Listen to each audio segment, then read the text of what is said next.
Assalamualaikum warahmatullahi wabarakatuh.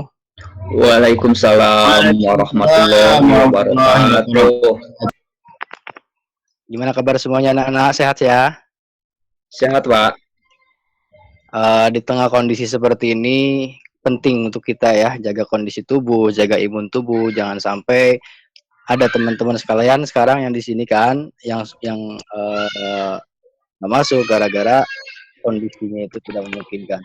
Makanya teman-teman anak-anak yang hadir sekarang upayakan kira-kira semua sehat selalu ya. Amin. Oke, baik anak-anak. Sebelum saya mulai, untuk pertemuan pada hari ini ya, terlebih dahulu kita berdoa dulu. Dengan berdoa, mudah-mudahan pembelajaran kita pada hari ini bisa lancar. Kemudian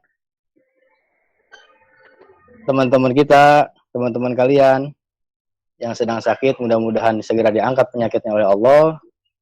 Amin. Kemudian semua bisa menjalankan aktivitas seperti halnya biasa kembali. Begitu belajar penting kiranya kita itu belajar bukan cuma belajar sendiri, kita melibatkan orang-orang yang memang penting kita semua. Di antaranya kalau kita mempelajari ilmu, tentu hal-hal ataupun orang-orang yang atau yang kompeten dalam kita libatkan. Untuk itu, mari kita sama-sama membacakan tawasul, membaca surat mengirim surat Al-Fatihah, terutama kanjeng kita Muhammad SAW. Kemudian para guru-guru kita yang mudah-mudahan beliau menyertai kita dalam proses pembelajaran, serta para ulama-ulama ahli hadis, ulama-ulama ahli tafsir, ahli Al-Quran, semuanya ikut menyertai kita dalam dan membimbing kita dalam pembelajaran Al-Quran hadis ini. Al-Hadiniyah wa Al-Fatihah. Al-Fatihah. Bismillahirrahmanirrahim. Maliki yaumiddin. Iyyaka na'budu wa iyyaka nasta'in. Ihdinas siratal mustaqim, siratal ladzina an'amta 'alaihim ghairil maghdubi 'alaihim waladdallin. Amin. Baik, sebelum saya mulai, silakan siapkan buku pegangan kalian, buka bab yang pertama ya. Buka bab yang pertama, kita mulai pembelajaran kita kali ini. Kita masuk kepada bab yang pertama mengenai pengertian Al-Quran. Karena dalam pembahasan kali ini mungkin nanti akan kita dituntut untuk memahami bagaimana definisi Al-Quran baik secara bahasa maupun secara istilah ya. Dari situ kemudian nanti kita akan mempelajari juga tentang bagaimana nama-nama Al-Quran, kemudian bagaimana keotentikan Al-Quran dan sebagainya nanti. Namun pada pembelajaran kali ini saya batasi dulu bahwa pembelajaran kita cukup atau kita dituntut untuk memahami bagaimana definisi Al-Quran secara bahasa ya. Silakan dibuka bukunya ya. Bawa semua kan? Siap semua kan bukunya ya? Oke. Ada Pak. Saya ulas sekilas ya, nanti kita bikin suasana ini sebagai pembelajaran yang kira-kiranya itu efektif aja lah. Oke, saya mulai ya. Bismillahirrahmanirrahim, pengertian Al-Quran ya, secara bahasa. Perlu kita ketahui, dalam buku material yang kalian pegang, bahwa para ulama itu ada beberapa yang berbeda pendapat dalam mendefinisikan Al-Quran, terutama di sini adalah secara bahasa ya. Nah, pengertian Al-Quran secara bahasa ini dijelaskan oleh beberapa pendapat. Dalam hal ini kita mencatat cuman 5 ya, untuk sebagai sampel, sebagai yang akan kita pelajari. Itu 5 pendapat para ulama mengenai pengertian Al-Quran secara bahasa. Nah, yang pertama, pendapatnya Al-Lihyani ya. Beliau meninggal pada tahun 215 Hijriah. Nah, menurut pendapatnya Al-Lihyani, kata Al-Quran, definisi Al-Quran secara bahasa, karena yang kita ambil itu secara bahasa, maka kita membahas mengenai kata Al-Quran itu sendiri. Kata Al-Quran, menurut Al-Lihyani, itu diambil dari kata qoro'a yaqro'u Qur'anan. Mungkin kalian yang basicnya itu di pesantren, saya rasa paham atau sering diutarakan ketika memang sering ada kegiatan ya. Kata qoro'a yaqro'u Qur'an mengambil dari kata masdarnya, kata kerjanya lafaz qoro'a, ya, lafaz qoro'a di sini. Misalkan ya, kelihatan ya tampilannya ya, slide-nya ya. Lafaz qoro'a itu artinya membaca. Kemudian kata Al-Quran diambil dari bentuk masdarnya dari lafaz qoro'a tersebut, yang mana lafaz qoro'a masdarnya adalah Qur'anan. Ya.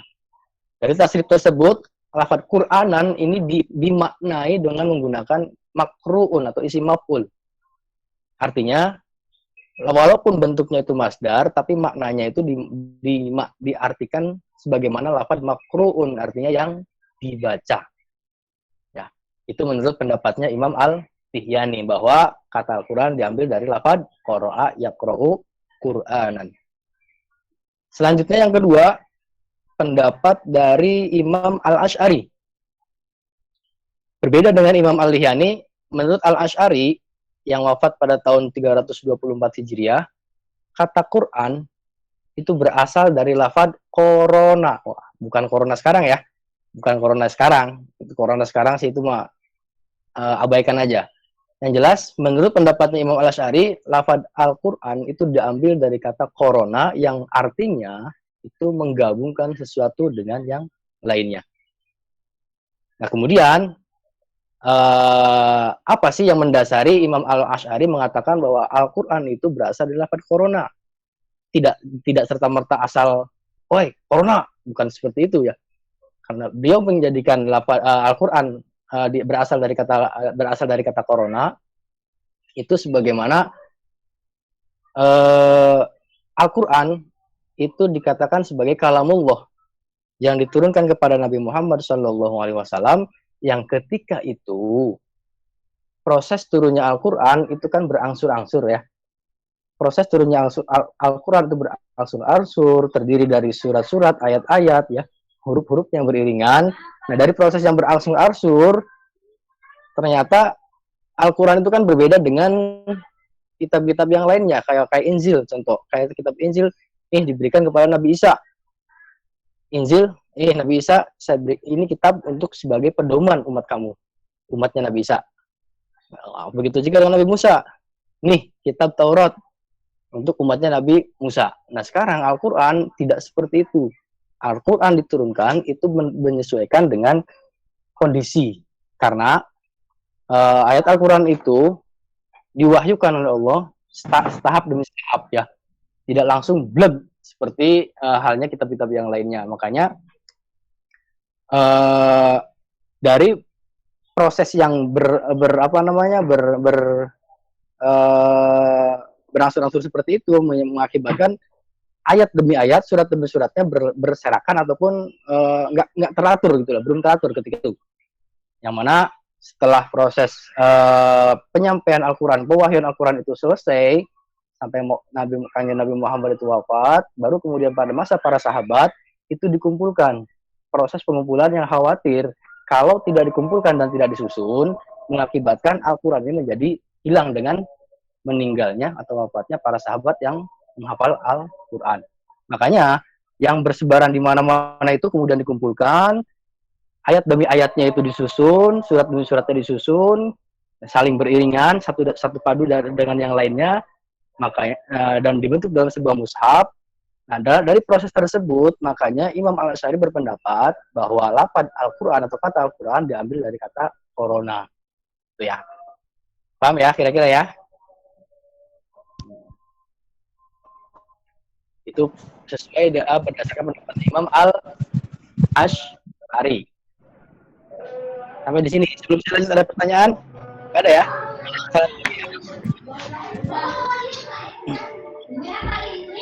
Oke, dulu. Yang ketiga. Pendapat yang ketiga. Sekarang kan tadi Pak ya.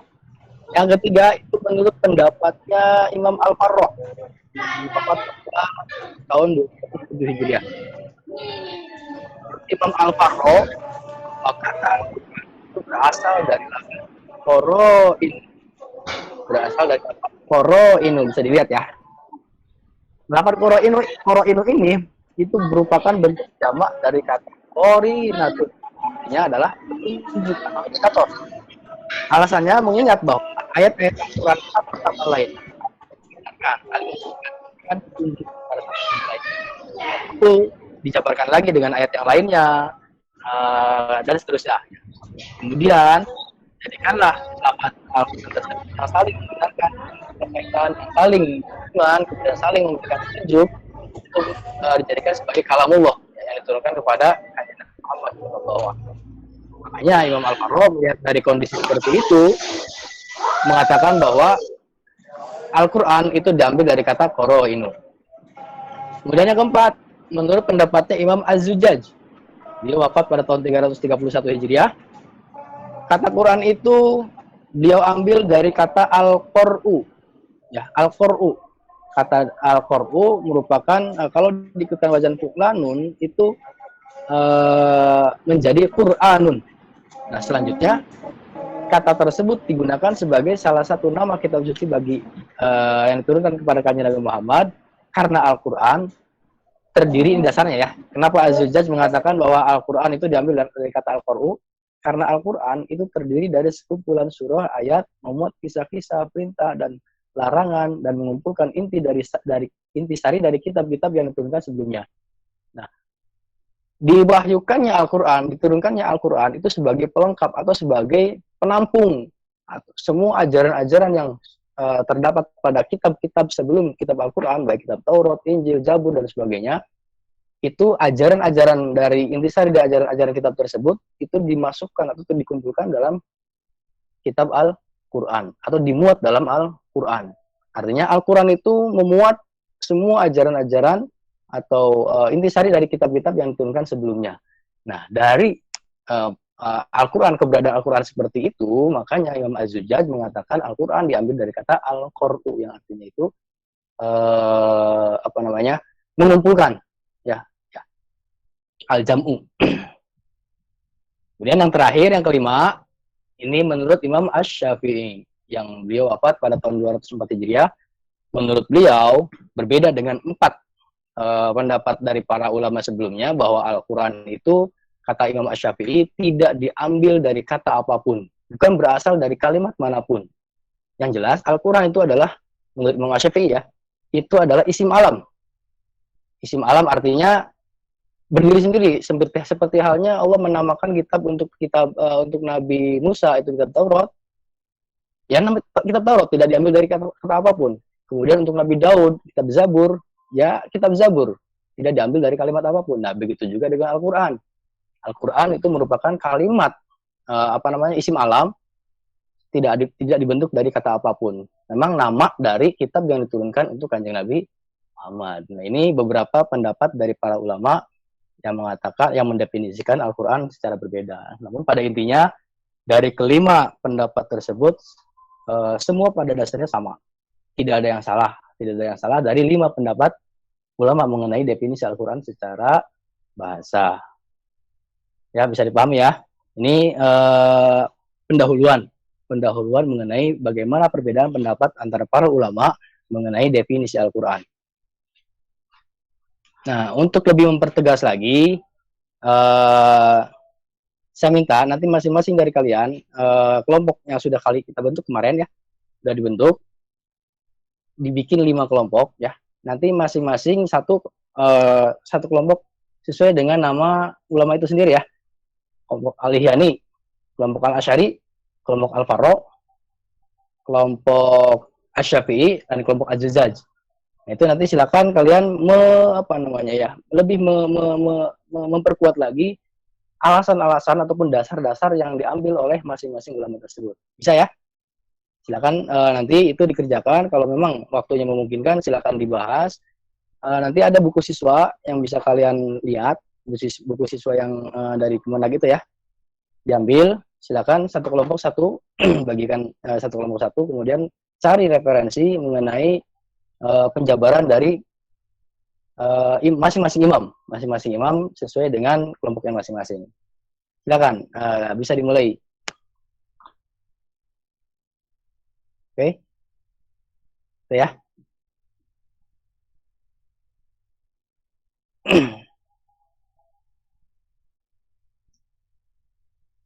Baik, nanti hasil diskusi, anak-anak hasil diskusi yang sudah kalian diskusikan, itu kalian catat ya, dibuat notulen, kemudian sampaikan. Nanti kita nanti ada kita giliran atau apa namanya, satu mempresentasikan masing-masing pendapatnya, silakan nanti maju ke depan. Itu bergantian. Oke. Cukup ya untuk diskusinya. Silakan notulen diskusi silakan catat, kemudian dilihat, ditulis kelompoknya siapa-siapa, kemudian nanti dipresentasikan ke depan siapa yang jadi notulennya, siapa yang jadi pembicaranya, untuk nanti didiskusikan dengan teman-teman yang lainnya. Oke. Dari kelima perbedaan pendapat yang tadi disampaikan oleh teman-teman kalian, mungkin ada satu tarik benang merah, artinya pendapat mana sih yang memang bisa untuk dijadikan sebagai, atau yang paling masyhur, pendapat mana yang paling masyhur dari kelima pendapat para ulama di atas. Nah, di sini ada keterangan dari Abu Syuhbah dalam kitabnya yang berjudul Al-Madkhali li Dirasah Al-Qur'an li Dirasatil Qur'anil Karim.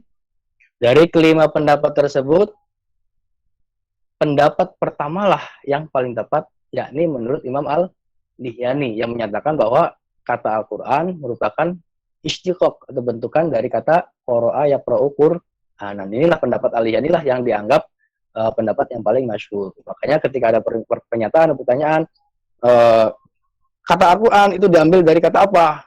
Menurut pendapat yang masyhur, maka yang diambil adalah pendapatnya Al-Lihyani.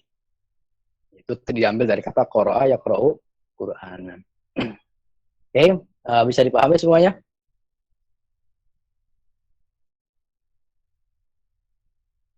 Ya, bisa, Pak. Ya.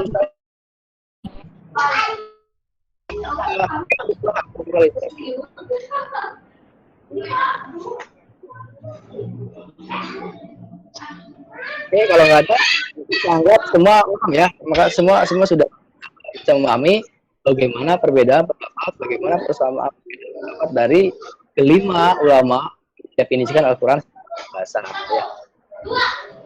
Oke, sebelum saya akhiri, kalau memang sudah ada pertanyaan, ada yang perlu kami untuk lebih membuat pemahaman kalian, karena ulama zaman dulu pun sejenius apapun tetap yang namanya hafalan Al-Quran itu beliau itu menyertai dan tulisan-tulisan. Artinya beliau tidak mengandalkan pemikiran saja untuk menyimpan Al-Quran, untuk menghafal Al-Quran, tapi barangkali suatu saat pikiran sedang terganggu, kemudian dia lupa, ada tulisan, itu lebih bisa menguatkan, mengingat kembali. Makanya sebagai tugas untuk kalian, silakan. Ini tugas pribadi ya, bukan tugas kelompok. Lihat buku panduan kalian untuk pengertian dari sisi bahasa ya, tentang Al-Quran secara bahasa yang sudah dijelaskan tadi. Kalian bikin tabel ya, bisa bikin tabel ya, bikin tabel. Iya, Pak. Bikin tabel, nanti ada tiga tabel. Tempat tabel nomor 1 yang pertama itu pendapatnya Imam Al-Lihyani ya, pendapat Imam Al-Lihyani. Pendapat Imam Al-Lihyani itu diambil dari kata apa? Contoh, kata qara'a yaqra'u Qur'anan. Kemudian apa arti daripada qara'a yaqra'u Qur'anan? Buat dalam kolom selanjutnya itu artinya membaca atau bacaan. Nah, kemudian kolom selanjutnya dibuat lagi apa dasar yang menjadi pegangan ataupun kenapa Imam Al-Lihyani itu berpendapat bahwa Al-Quran itu diambil dari kata qara'a yaqra'u Qur'an. Itu anunya, penjabarannya. Bisa ya? Buat tabel seperti itu ya? Bisa ya? Iya, Pak, bisa, Pak. Jadi paling enggak Bisa. 4 lah, 4. Iya, Pak. Oke, 4 kolom ya. Nomor 1 kolom nomor. Nomor 2 itu kolom nama ulama. Siapa tadi poin di atas? Berarti dapat apa? Arti buat penjelasannya. Ya, silakan dikerjakan. Nanti kalau sudah selesai, ini sebagai kalian. Ya.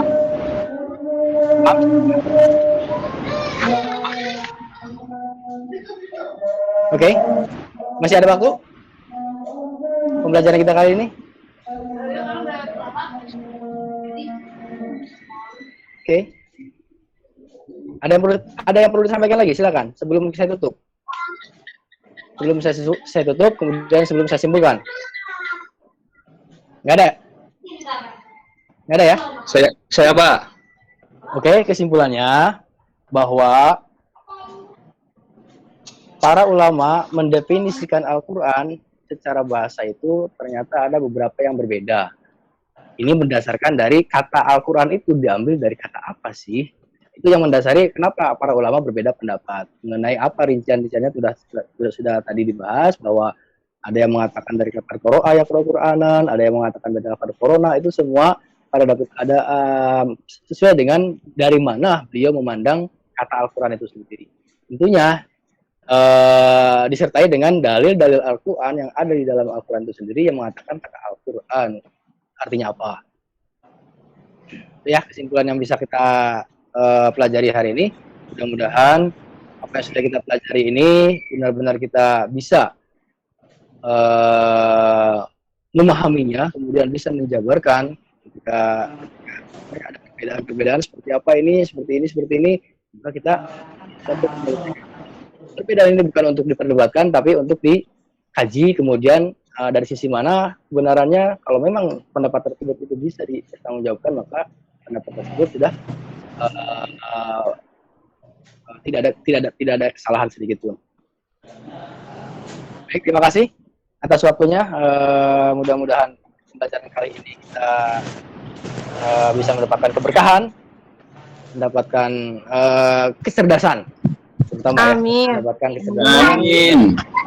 Nah, untuk nanti untuk minggu yang akan datang, pertemuan yang akan datang, tadi yang sudah kita pelajari itu mengenai pengertian secara bahasa ya.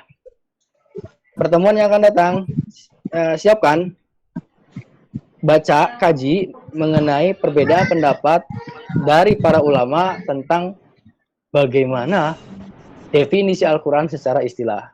Jadi itu juga ada perbedaan.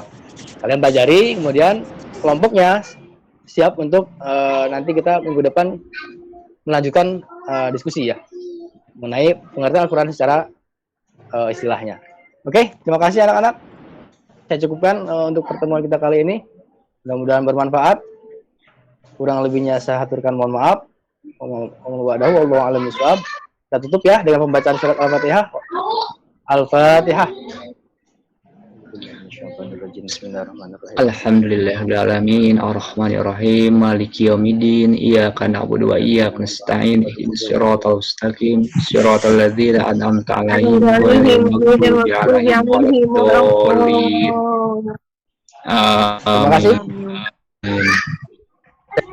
Jaga kesehatan, jaga imun tubuh, sehat selalu. Wabillahi taufiq. Assalamualaikum. Terima kasih, Pak. Terima kasih. Assalamualaikum warahmatullahi wabarakatuh. Terima kasih, Pak.